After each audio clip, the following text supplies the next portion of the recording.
കോഴിക്കോട് വളയം മേഖലയിൽ തെരുവുനായ ആക്രമണത്തിൽ 4 പേർക്ക് പരിക്ക്. റിട്ടയർഡ് വാട്ടർ അതോറിറ്റി ജീവനക്കാരൻ ഭാസ്കരൻ ഉൾപ്പെടെയുള്ളവർക്കാണ് കടിയേറ്റത്. പരിക്കേറ്റവർ നാദാപുരം ഗവൺമെന്റ് ആശുപത്രിയിൽ ചികിത്സ തേടി.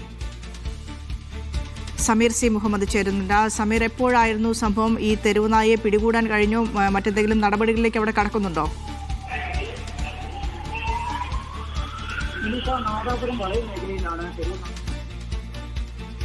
മേഖലയിലാണ് തെരുവുനായ ആക്രമണം ഉണ്ടായിരിക്കുന്നത്. അതിലാണ് 4 പേർക്ക് കടിയേറ്റിരിക്കുന്നത്.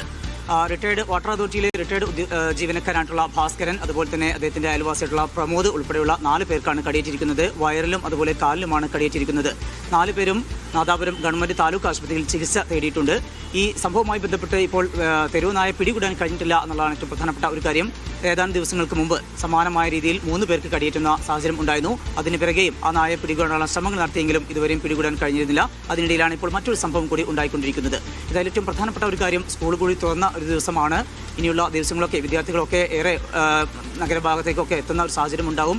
അപ്പോൾ ഇങ്ങനെ തെരുവുനായ ആക്രമണം ഉണ്ടാകുന്നത് വലിയ ഒരു ഭീതി പരത്തുന്നുണ്ട്. ആ ഒരു പശ്ചാത്തലത്തിൽ തദ്ദേശ സ്ഥാപനങ്ങൾക്ക് കാര്യമായ രീതിയിൽ ഇതിൽ ഇടപെടണം, തെരുവുനായ ശല്യത്തിന് അറുതി വരുത്തണം എന്നുള്ള ആവശ്യമാണ് പ്രദേശവാസികൾ മുന്നോട്ട് വയ്ക്കുന്നത്. വിനീഷ.